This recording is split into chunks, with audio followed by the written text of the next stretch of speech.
Жыл мезгілдері, времена года.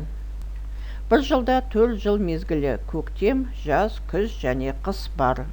Көктем айлары наурыз, сәуір, көкек, мамыр. Қазақстанда көктем әдетте жылы болады. Қар наурыз айында ери бастайды.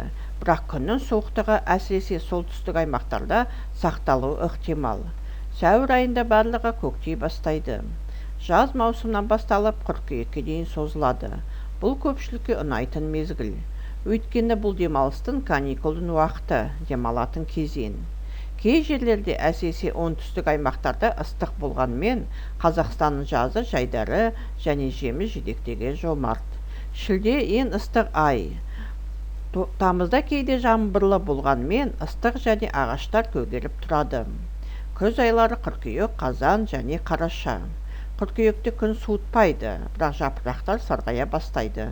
Күз Қазақстандағы ең әдемі жыл мезгілі. Қазан мен қараша айлары әдеттегідей жауынды және салқын болады. Қарашада суық түсіп, аяғында алғашқы қар жауа бастайды. Қыстың ең суық айы қаңтар.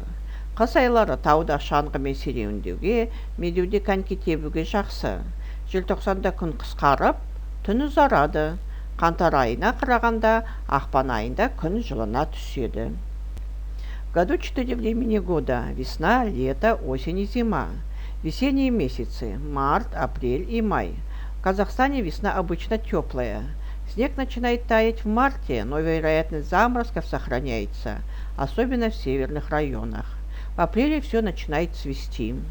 Лето начинается в июне и продолжается до сентября. Это любимое время года для многих, потому что это время отпусков и каникул, время для отдыха.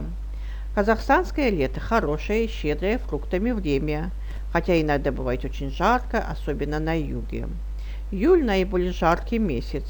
Август иногда бывает дождливым, но жарко по-прежнему, и деревья стоят зеленые.